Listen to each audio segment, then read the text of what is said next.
This podcast is a quest for well-being, a quest for a meaningful life through the exploration of fundamental truth. Enlightening ideas, insights on physical, mental, and spiritual health.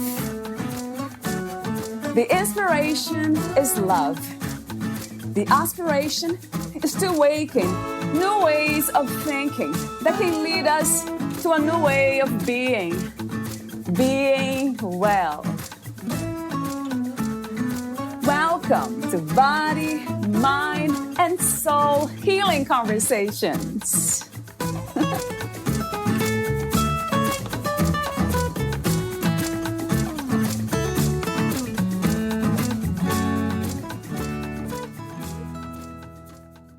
Calm your worries and build your bravery. Or just relax during a busy day or wind down before bed. All day long, you breathe, in and out, without even thinking about it. But did you know that you can play with your breath? Use it to take you on an adventure? Valeria interviews William Meyer.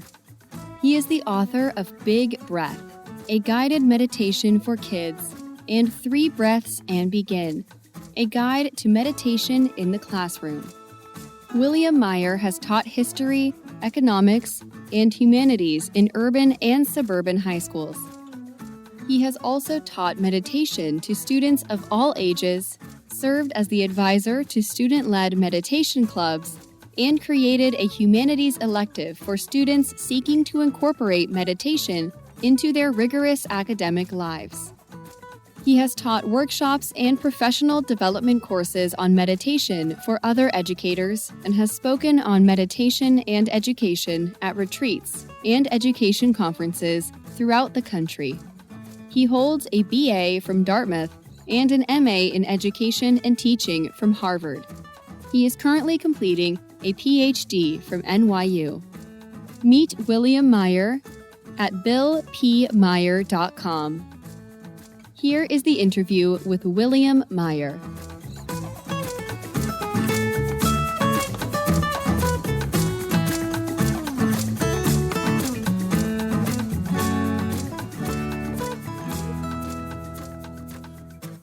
In your own words, who is William Meyer? That's quite a warm-up question.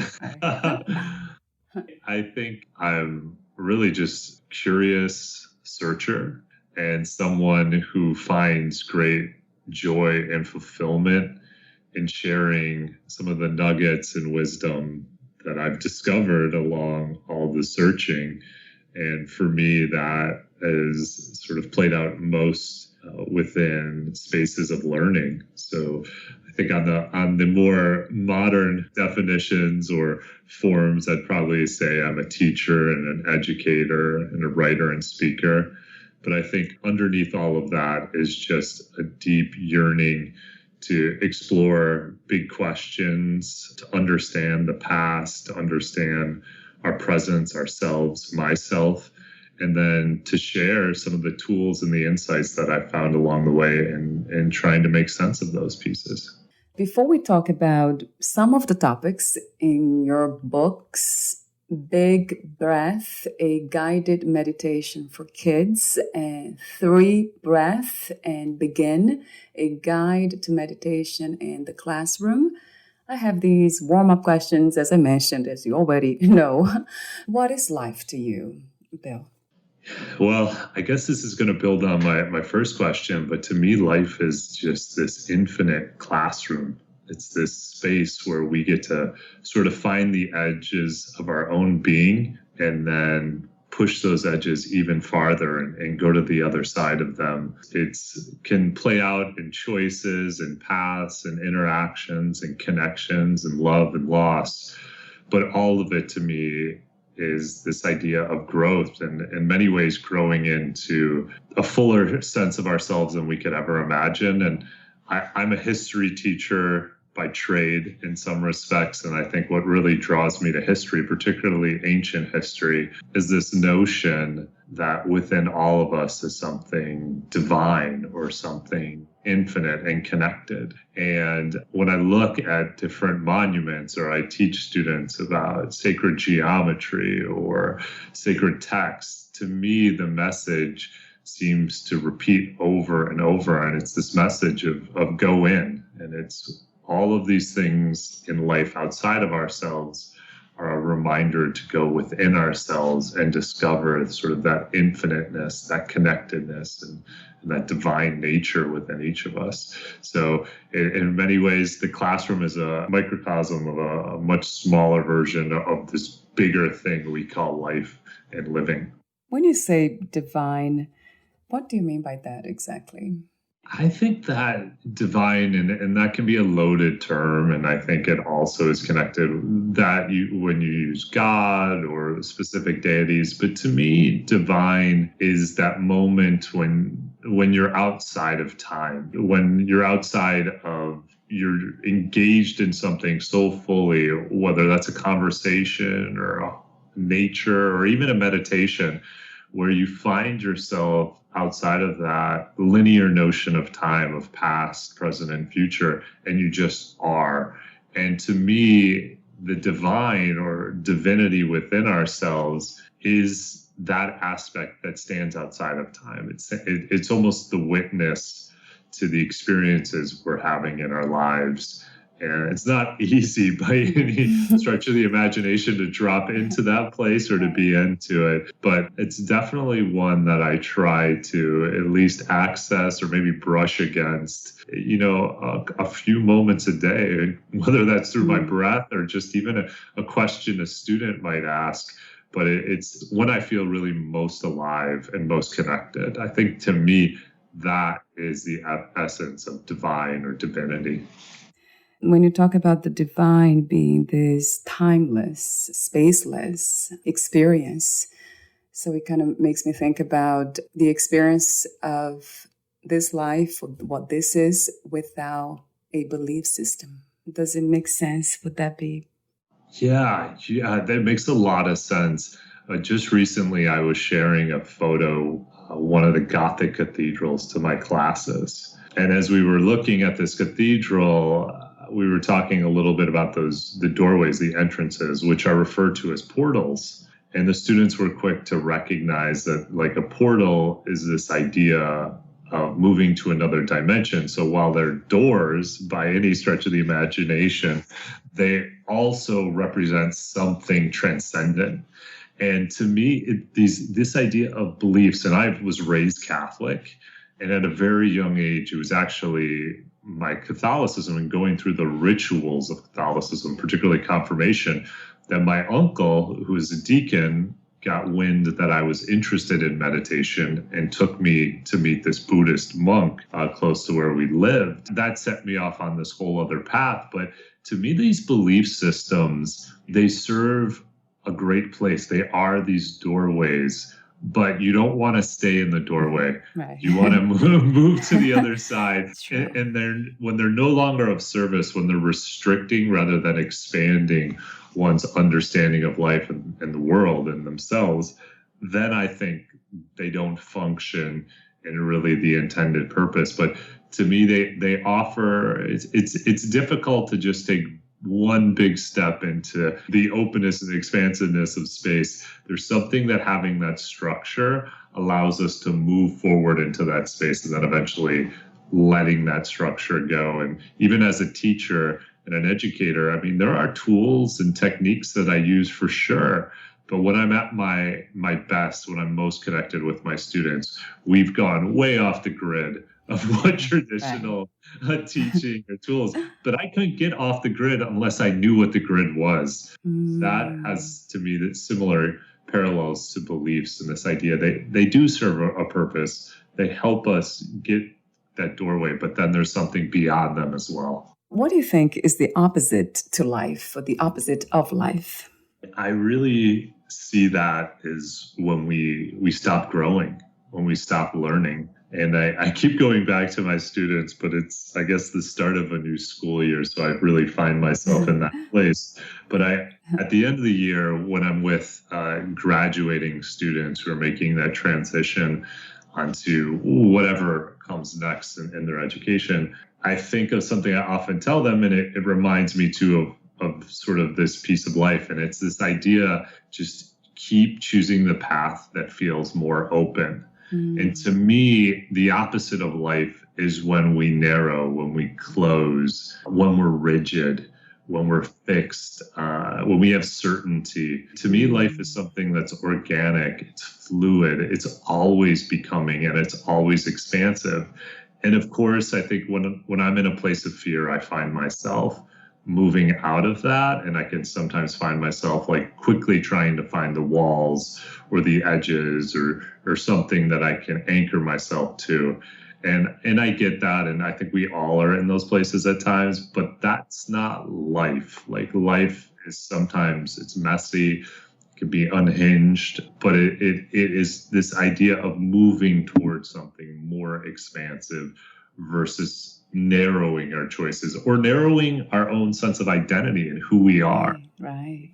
Which I find this with students is remarkable. And not to give a too long a winded answer, but I can work with younger students and I'll ask them, like 8-year-olds, how many of you are artists? They'll all raise their hand. They're all artists. Right. And by the time they're 16, 17, if I ask that question, I'd be lucky to get 2 or 3 of them.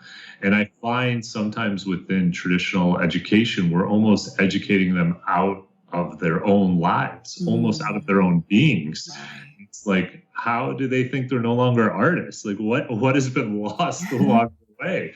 And so these false senses of identity, unfortunately, that we hold to very rigidly, in my opinion, is the opposite of fully living or fully being alive. Yeah, just by listening to you, it brings a smile to my face. Yeah, it feels liberating. Thanks. I really feel that as well. And I do think there's something unique in the amazing thing about schools is really they're ancient in the idea that they revolve around cycles. Like there's new students, so I get to rediscover and reconnect with these ideas in ways that just, I feel like, make them richer and more alive within me. Right. So that definitely, I feel like, plays a big role in that. Why did you choose to become an educator? Well, I actually fought it as hard as I could. I can imagine. So it probably was deep in my being or destiny. But for so long, I had a real passion for history. And I knew I never wanted to work in an office or at a desk. And people would say to me, oh, you're a history major, you're going to be a teacher? And I would answer, absolutely not. No way.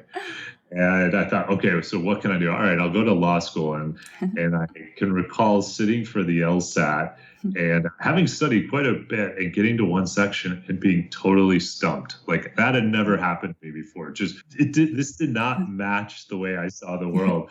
And walking out of there thinking, that's not for me.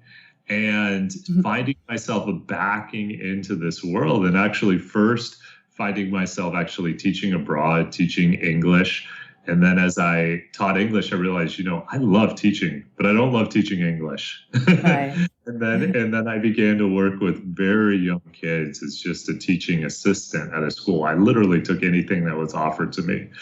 And I had to sort of separate my ego because within particularly, I think, Western cultures and definitely America, teaching in education, unfortunately, is not valued. It's not seen as like fulfilling one's greatest potential.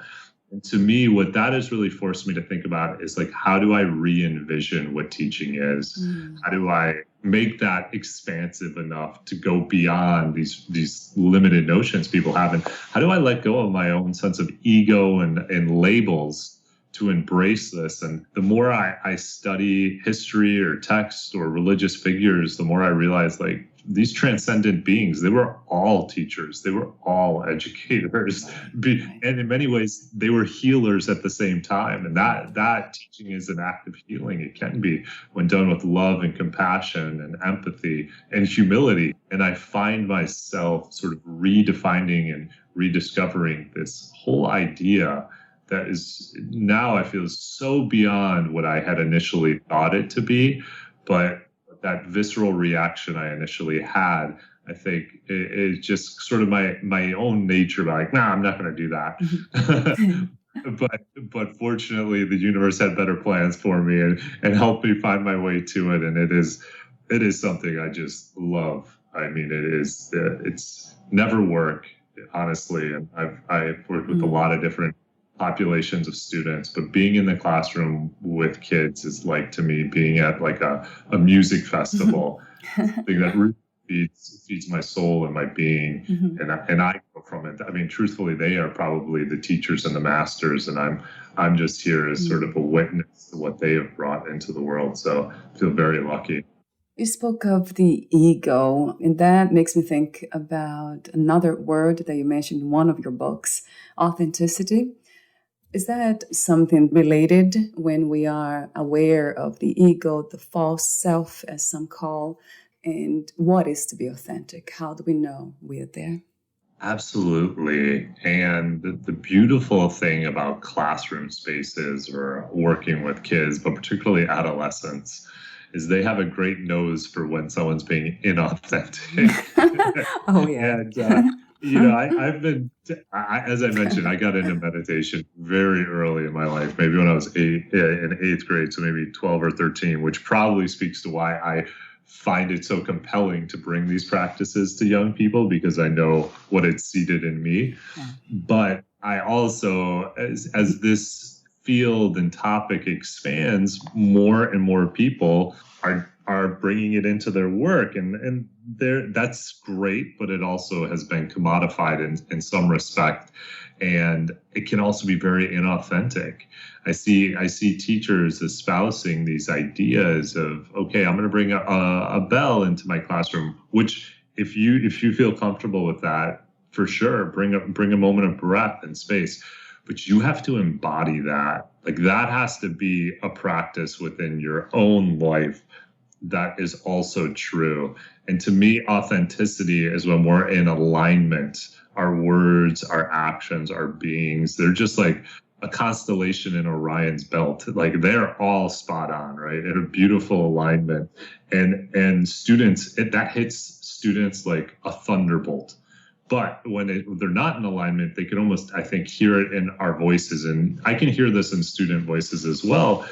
It's like something of what's being said is not true to what's being lived and felt and believed. And words are just this very small way in which we communicate. Sure. So as we move into these practices in particular, which to me are deeper waters and potentially richer, but more complex, the need to be authentic, to embrace, to acknowledge maybe even one's own uncertainty is more important. I mean, yeah, I can kind of fake it like, ooh, I love this book. Well, maybe I don't love the book, but it's not like super high risk. But if I'm going to ask students, hey, we're going to do a guided meditation, I'm going to lead you in this meditation, and I myself don't do that, I mean, that's asking them to take a huge risk, a huge chance. And then what does that speak about my own willingness to do that? So to me, you can't offer what you don't possess. And the idea of authenticity is holding what is true for you. And that can be your vulnerabilities to whoever that may be in the world. But in this case, in particularly young people, for them to witness, to see, and to learn from. And then, I mean, if you're authentic, man, you can go anywhere with these kids. Will go to places that it's a lot more challenging to take adults. They're ready. They're seeking that. They want that connection. So that idea of authenticity is just an important thread that gives the work meaning, but also gives the work life as well, as you mentioned or asked about life.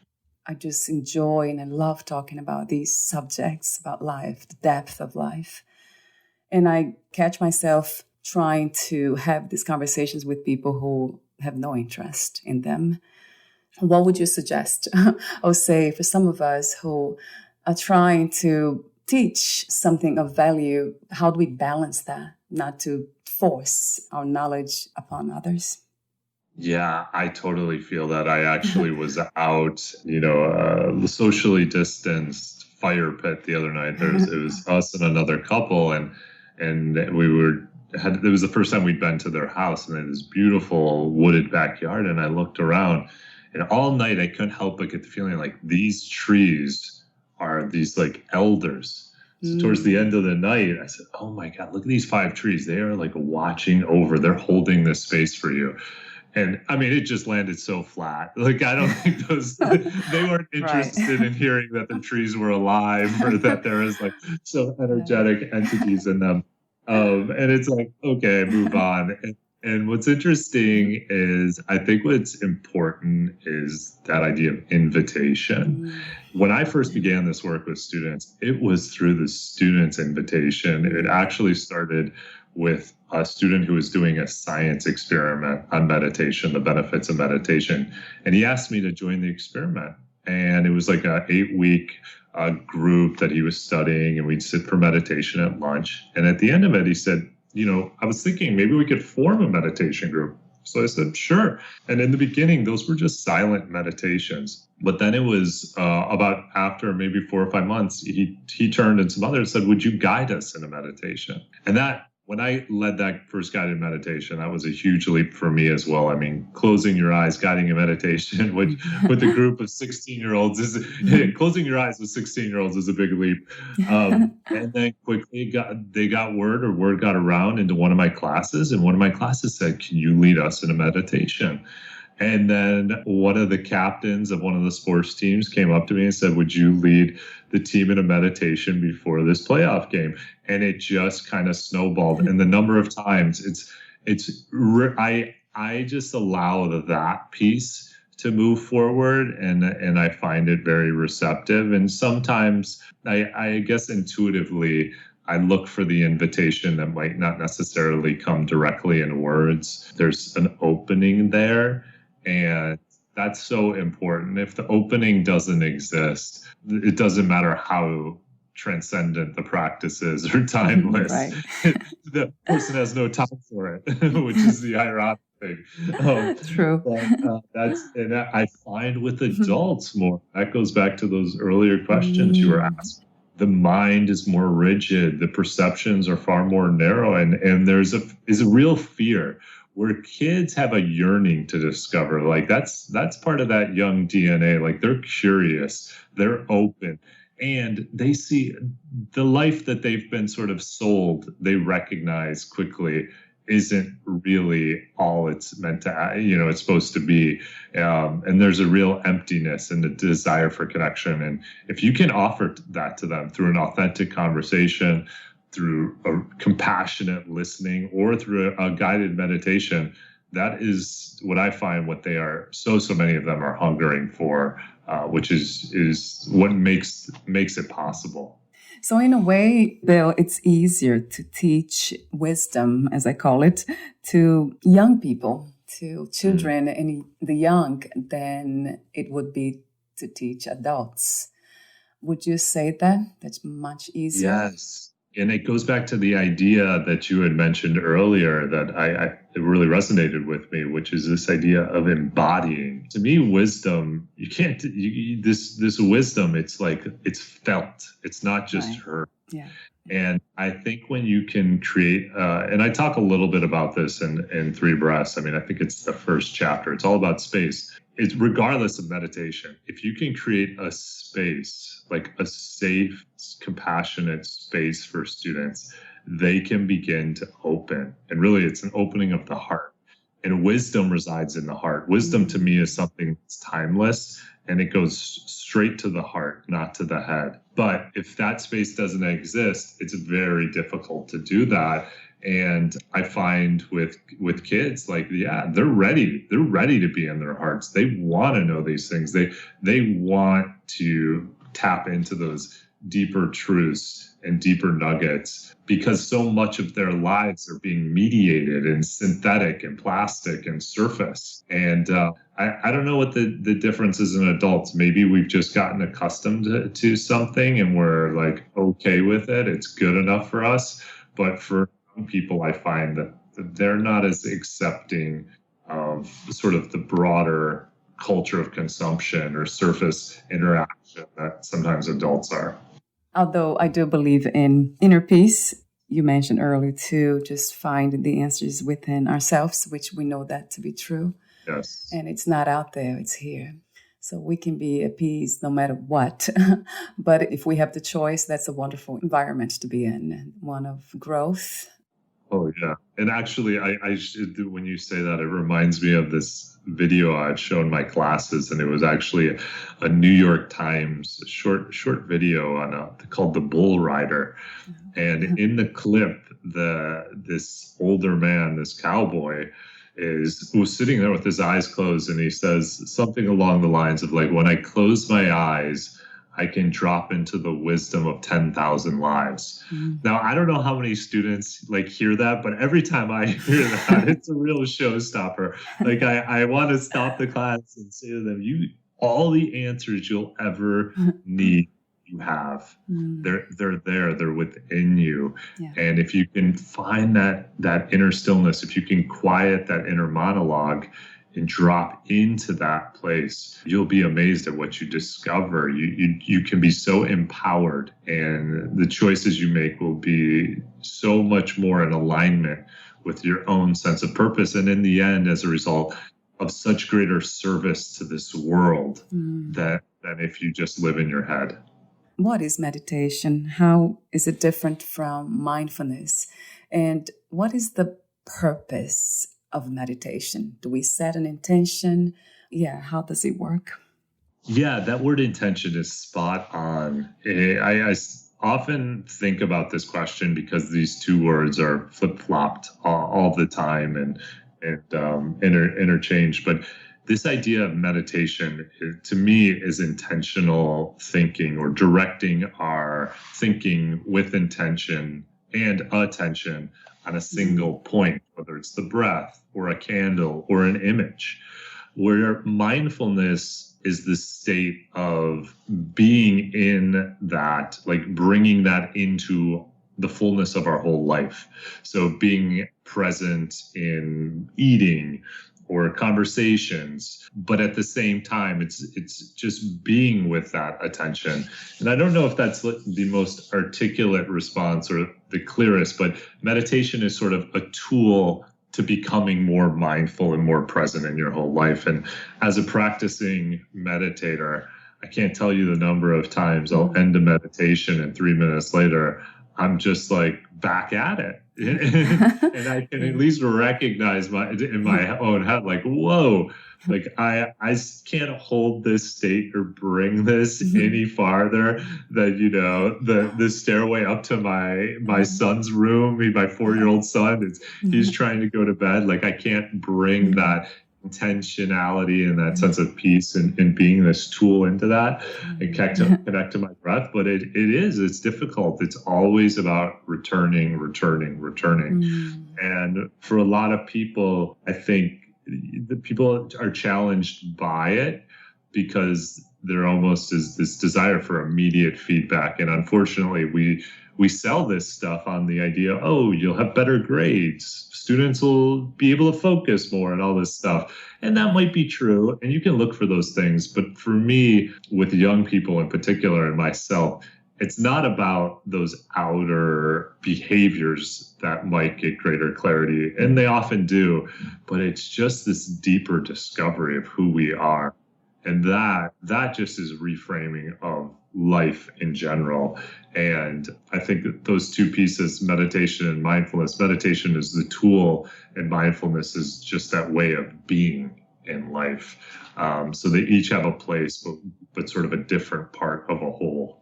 I love the way you talk in your book about the heart. You actually ask the question, what is the heart? And then you say meditation is a pathway to the heart. So my question is, what is the heart in that sense? And what is the connection between mind and heart? How can we connect them and live in such a way, connected? I think that's the word. Yes, like grounded, embodied. It comes back to that piece as well. I actually was just at my cardiologist this morning, and if you saw me for a glimpse in person, I'm Yeah. 40 years old. I'm fairly healthy, but actually 2 years ago I had to have open heart surgery. I was actually quite fortunate that they discovered this aneurysm, and was born with a bicuspid valve. I like to think like too much emotion was coming out of my heart, so it had to be recalibrated. Yeah. But this idea, I mean, my whole mantra was all about, heart opening, open your heart. The day of my wedding, I remember going to a yoga class and really being in camel's pose to open my heart as much as possible. And then having this surgery, like, wow, what an incredible reminder, opening the heart. But it's like the heart is this space of gentleness. It's a space where these sometimes conflicting aspects of the self can live and coexist together. It's really a space of unity.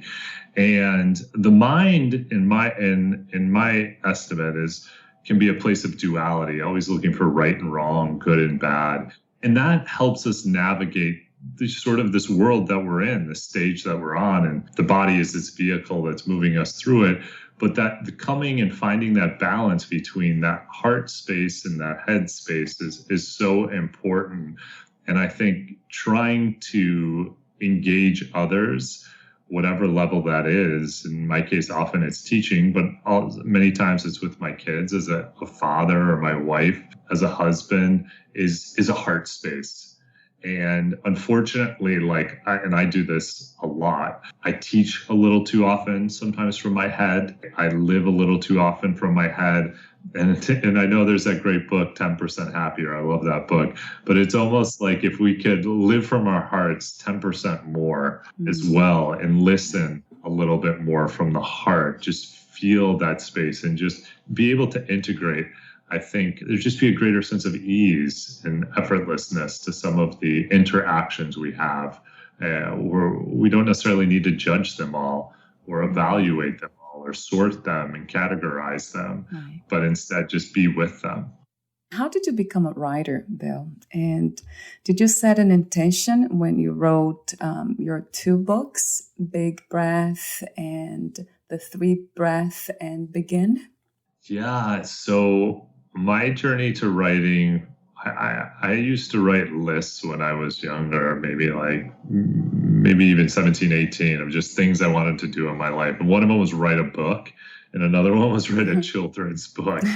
And around the age of 30, I was just struck. Actually, the first book I wrote, the first two were these middle grade adventure stories, where a little boy by the name of Horace traveled back to Egypt. And that first book took me 5 years to write and to get published. And I literally had no experience writing creatively or in fiction. I never took a literature class in college or a writing class. Like, I was history from here to there. But I just felt I had this was in me. Like, it was what it was. I was going to write this book.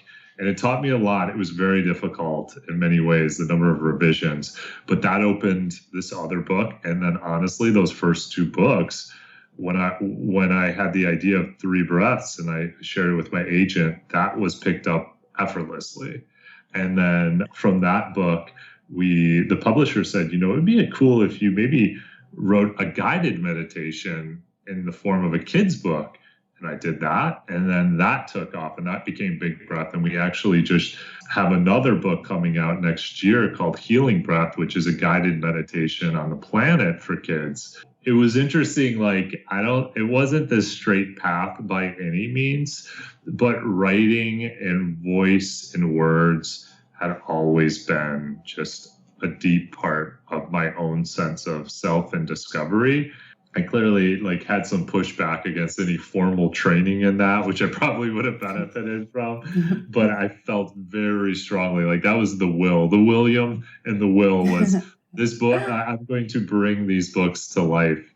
And I was really fortunate to do that. Actually, the first book came out right about the same time that my son was being born, and both were a great struggle to bring into the world, but for a lot of reasons. It was well timed, and just that whole sense of birthing and bringing something forth was very powerful. What is happiness to you, and how is happiness different from joy?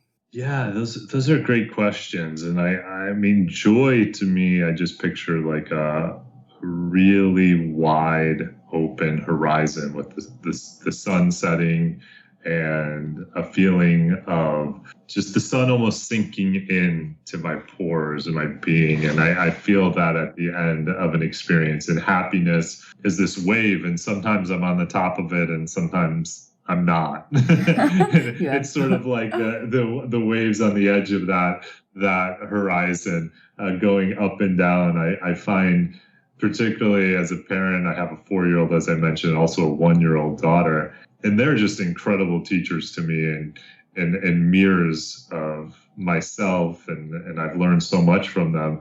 But the ways in which they approach life, and many times they are so happy and joyful, but they also can get just devastated in a minute. But there's a fluidness to it, and I think at the end of the day, they do find joy. There is a peace that they seem to bring to the end of each day that I want to bring more into at the end of my days. Like sometimes, probably all of us feel this, like we carry the emails and the to-do lists and the next days into the end. And there's something about the beauty in which they let go of the day and just like prepare for the next one, just totally open in sort of a bliss. And that to me is that separation, that moving from the waves to just that being of openness and endlessness. Some people see meditation as being a religious practice. What is your take on that? Yeah, its origins are. I don't think that's something you can deny. And quite frankly, I think it's one of the problems with the way it's at times brought into schools or spaces. And I recognize that as much as anyone teaching and working in a public school. And that's why I think that invitation is so important, because it has roots within these contemplative traditions in both the East and the West. And to fully acknowledge or garner the benefits of this, you have to acknowledge the roots of this tradition, this very powerful tradition. I mean, if you strip it down, of course, you can meditate with people and hope they perform better on a test. But if you can connect to some of those roots, it's really this very powerful reflective practice. So if meditation is too loaded within the community you work or live, or the space that you want to bring it into, I would say just look for other ways to reflect. Like it's really about reflection and just intentional reflection. Maybe that's like a quiet walk outside. Maybe it's journaling. Maybe it's creative writing. Whatever it is, it's just about that intentional reflection. Let me see some other points that in your book that caught my attention. There are so many kinds of meditation, and you mention a few of them, or lots of them. So I'm wondering, how do we choose one kind of meditation over another?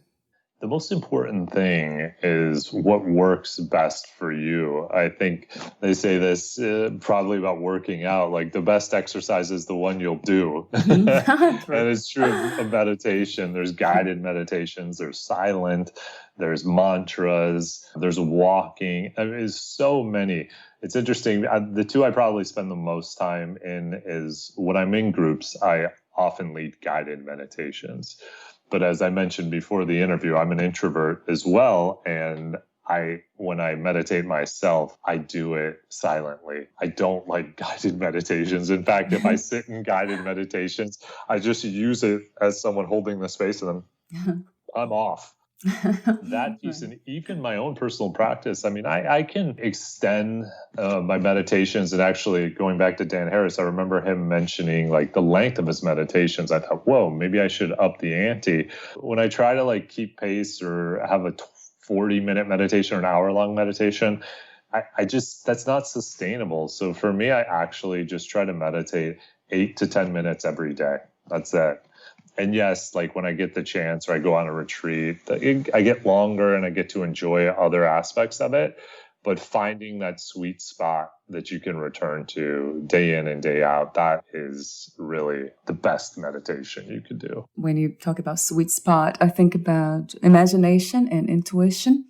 Are they somehow connected, those two? Because I hear a lot about the present moment, being in the moment. So I'm wondering, how can we stay here with what is and at the same time use our imagination? Yeah, there's a powerful feedback loop when you are in the present moment. And I think that's intuition. And in the classroom, it's amazing because you can just pick up on things that I don't know where they come from or how they come, but it's like that wisdom of 10,000 lives is suddenly available. It's all these veils have been lifted or these doorways opened. And I think you're right. Imagination and creativity, it's all, we haven't talked a lot about the present moment, but both of those are all about this timeless space. It's like when we're fully ourselves, we're creative beings, we're imaginative, and it's like we exist outside of time. We are present, and this moment, this now, is this only moment we experience everything in life. And there's those, to me, that creativity and imagination and intuition are just those incredible feedback loops. When you know you're there, when you know you've dropped into it, you start to see that and feel that and be that, which just encourages you and encourages me for even more. It's like an insatiable desire to continue that and to live from that place. Right. And it feels different than thoughts, doesn't it, Bill? That's so true. And I think that for me is what I enjoy so much about writing. I also love to draw, and I just love to sort of let my mind be open and lucid. I almost do these like mind maps, where I just try to draw and write things that I have in my mind out, and that imaginative space is like any muscle. It grows and it just feeds and is expansive. That's another word, yeah. You have been using expansive. Yeah, I guess I have a lot, which is good because it's been very strange in the classroom these last couple of weeks. This very closed and sterile way. So I'm glad I'm either holding on to that or hoping for that, one or the other. I keep calling upon it. I have a few more questions for you, but before that, would you like to add anything or read a passage in one or both of your books? Sure, I would love to. Let me see if I can find something. I'm going to pull up Big Breath here because I feel like the children's book, in many ways, it does have that lightness. Yeah, I'm finishing a doctorate, a PhD at NYU, and I honestly think there's probably more wisdom in these 1,200 words than there are in the 180 pages of my dissertation. And these are way more accessible. One of my favorite parts is actually towards the end. I'm going to see if I can find this. And in this book, so just to set it up, the Big Breath is, as I said, this beautifully illustrated children's book, and Brittany Jacobs did the illustrations and talk about someone just bringing to life words and thoughts. And we had a chance to meet last fall, which was pretty cool because you have this creative endeavor with someone who you've never physically been in the same space with. Is wild. They just sort of like bring to life your words. So this is a book I always like to read with my son or kids, either at the end of the day, just as a reflective piece. So at the end of the book, it says, "Now take another big breath and let them all go, like footprints washed away by the waves. Let go of the day, let go of the coulds, the woulds, and the shoulds, the goods and the bads, and for just a moment, breathe."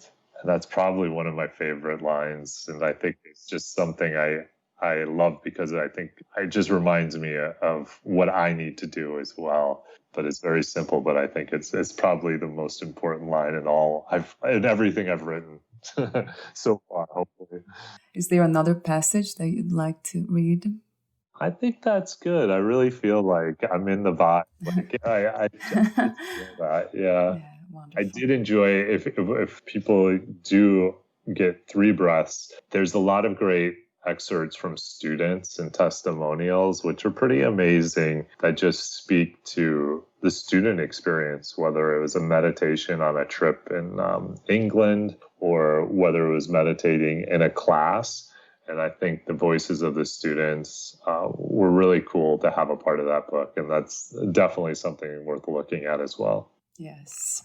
Yeah, I'll have the links, and absolutely. Fit for Joy is the platform for this kind of works, which I call them healing works. And in your work, it's artistic, which is another thing that I absolutely love. Healing arts, they call them. I have to ask you this one. What is the meaning of freedom to you, Bill? What is to be free? That's a big word, particularly today. And I think as a historian, and I'll put on my historian's cap here a little bit, I think it's something that from the creation of this country is like this great challenge of trying to reconcile the realities of what exists within this country and this space with these ideals.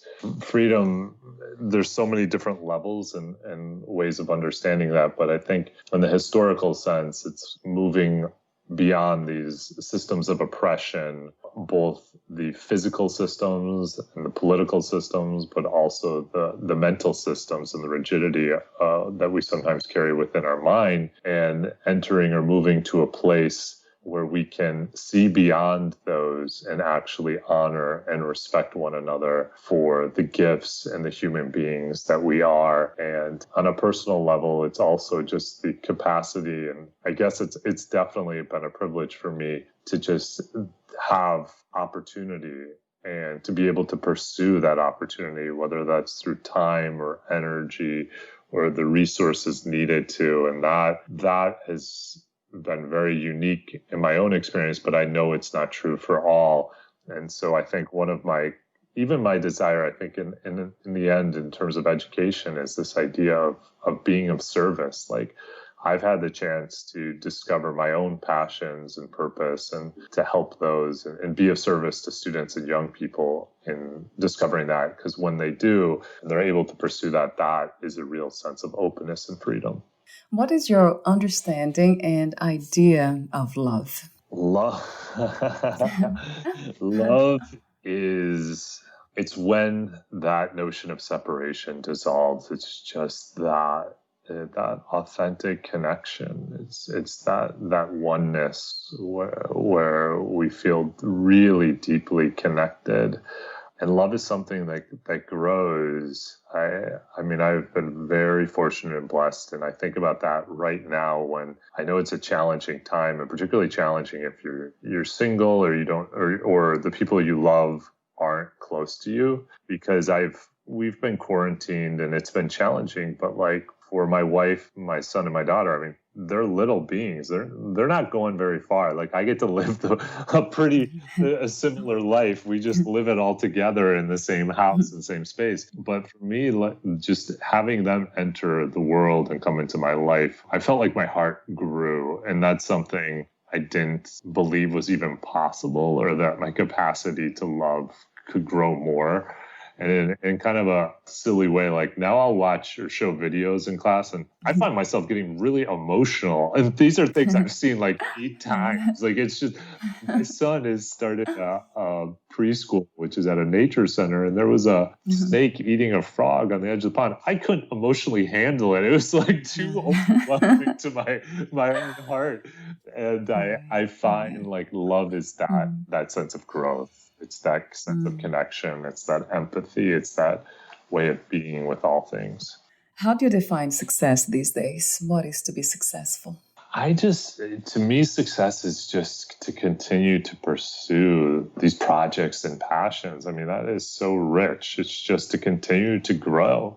To me, successful is whether it's the books I write, whether it's the research I get to do, whether it's what I bring into my classroom or just programs I can bring into the district or other schools. Success to me is, just going on a long hike with my son too, and just having like an amazing time. It's having my daughter on my back, like in a carrier. That is to me success, just a real richness and a general well-being. And of course, I do drop into sometimes like, I need this heading next to my name, or I need these letters or this or that, because then that will be the measure of success. I need another book published. I need this many sold. But in truth, I find like those types of successes. I always need more of them. They never seem to do the trick. While the other ones that I seem to have dropped into more, particularly in the last 6 months, because just all of the other distraction, it's not there, seem to be far more fulfilling in my life. And that the family, the connection, the self, the sense of well-being. If you knew you would die soon, meaning losing the body, would you make any change in your life or do anything differently? I often think about that at times. Maybe that's having open heart surgery. I don't think I would change much. I always say to my wife, I would go up to Vermont, invite people I love to come visit me, and I would just write as much as I could and can up until the end. But I would really probably make an even greater effort to connect with people present and past who have been important in my life. And I think, if anything, that piece I sometimes neglect, but more than anything, I would just want to be with my family. And my last question, what are 3 things about life you know for sure as of now? Don't trust anyone who doesn't dance. I know that's for certain. Also, that don't trust anyone who's certain. Students hold against me all the time. It's a great deal of suspicion and certainty. And, it's not about, I guess the third one, it's not about like the wins or losses. It's all about the experience and what can be garnered from the experience. Like that is the richness of life. And that's what we get out of things more than the accolades or the praises or the likes or the dislikes on our social media. It's what we've learned, where we've grown. Thank you so much for your sharing your wisdom, your beautiful wisdom, and also your presence. Thank you for your mission. Thank you for this conversation, Bill. Oh, thank you. This was wonderful. Where can we find more information about you, your books, products, services, and future projects? Sure. My website is www.billmeyer.com. And it's all there: videos, guided meditations, events, talks I've given that have been recorded. That's a great place to go. And at Bill P. Meyer is also I'm on Instagram and all of that social media jazz. Although I'm pretty monastic when it comes to my social media, despite my agent often trying to be like, you need to post more. It just is not in my DNA. So the website's probably the best place to go if you're interested in learning more. Thank you so much again, and we'll talk soon. Excellent. Thank you. Bye for now.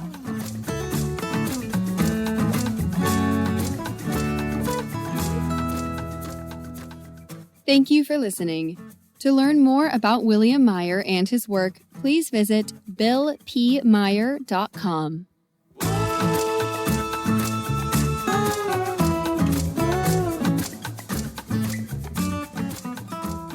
To learn more